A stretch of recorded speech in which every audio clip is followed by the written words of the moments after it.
Welcome to the first topic of I Miss English Class 2. I don't really know what I'm doing, so this is just going to be hopefully a progression of quality as we go. But for now, I got this microphone on because it works really well. Later, if I get a better mic so I don't have to wear this headset, that might be better. I'll talk about this turtle pooping in a toilet. Is it a turtle? Is it a dinosaur? I don't know. Just some kid's toy. The background, yeah, this way my screen is reversed, it is perfect because this is how I live in clutter. That's life.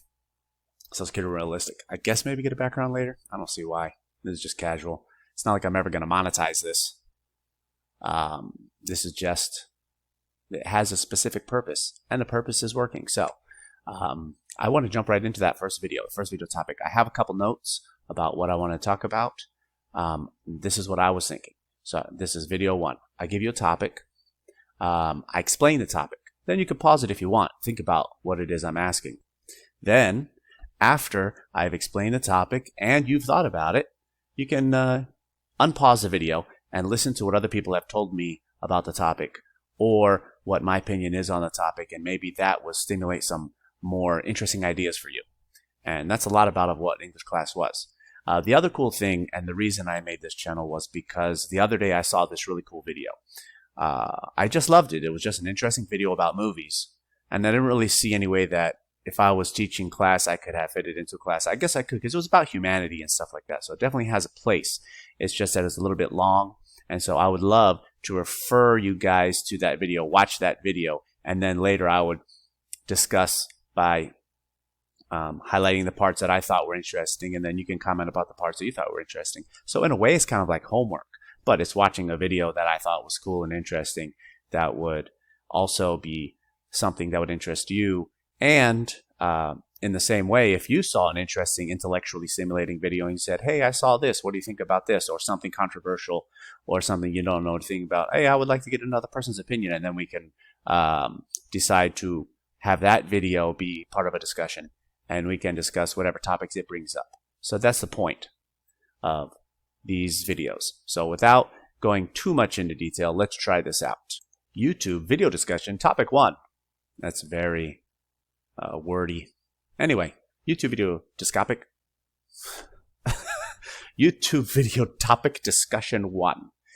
The question that a lot of students really got into when I used to teach, which was one of my journal topics of the day, was, are people naturally good or evil? And let me explain a little bit. A lot of people think that you're born a certain way, either good or evil. And a lot of other people, well, what does that mean? And it usually boiled down to generous or selfish. When a person was giving and caring and thought of other people, they were, people just naturally thought of them as good. And some people think that you're born that way.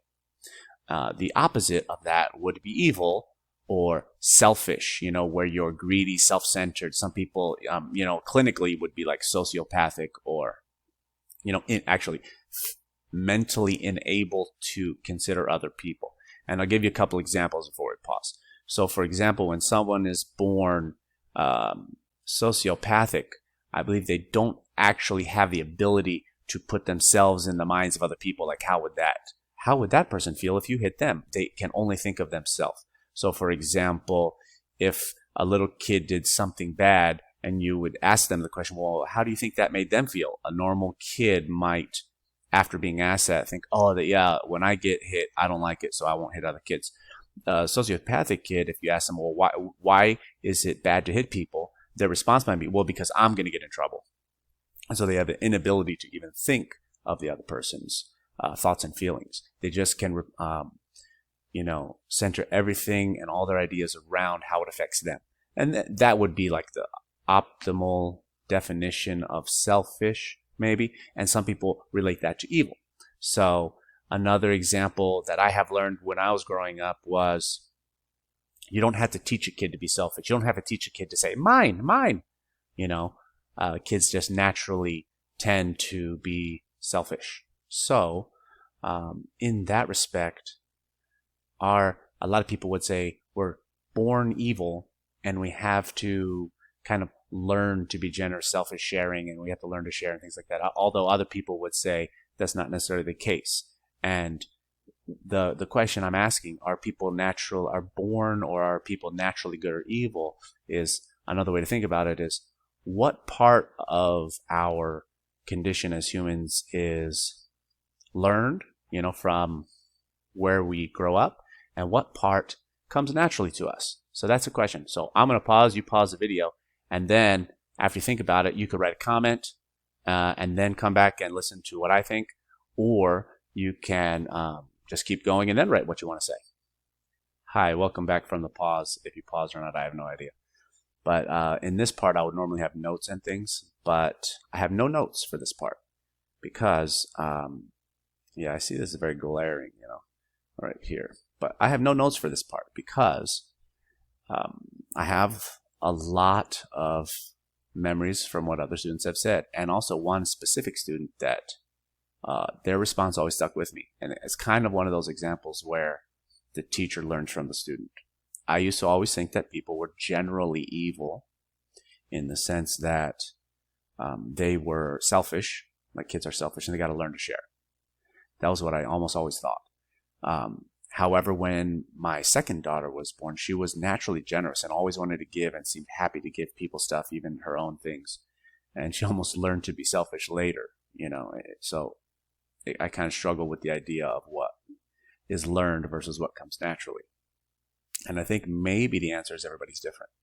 And that's probably what I was mostly stuck to as an opinion until one time when I read the response of a student, or in class, she had said, good and evil, these are just labels. They don't really mean anything.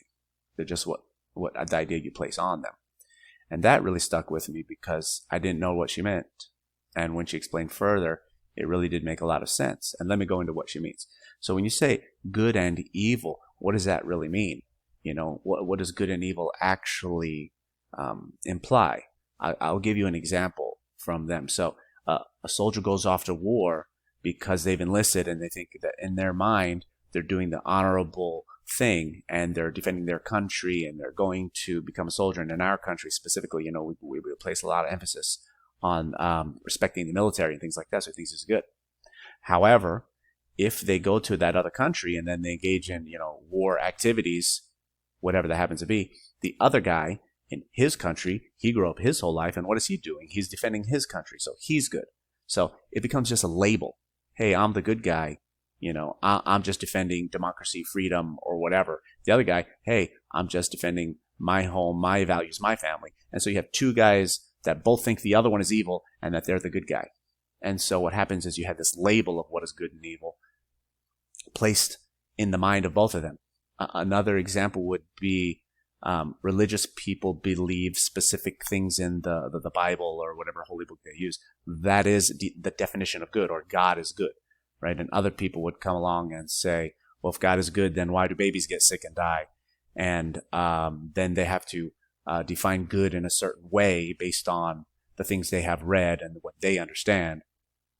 And so good just becomes a label. Good has no deeper meaning. Things like the devil is evil. Somebody did something bad and so the devil made me do it, or the devil personifies evil, when in reality,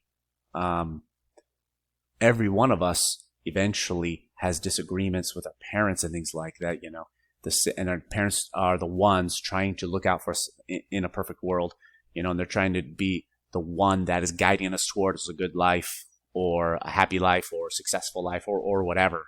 And in reality, we have to disagree with them and go our own way at certain points because, we are the ones that feel that we know what's best for ourselves.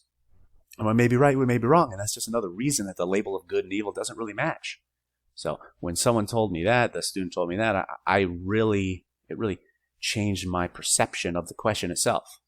And so when people say, are people born or are people naturally good and evil? The entire question gets upended when you realize, good and evil are just labels that we place on things. So tell me what you think. I think it's a cool idea. I think it's very intellectually stimulating. And I hope that you have ideas that you can put in the comments. And then I'll come back again later with a new question. And maybe some responses from you guys. Okay, bye.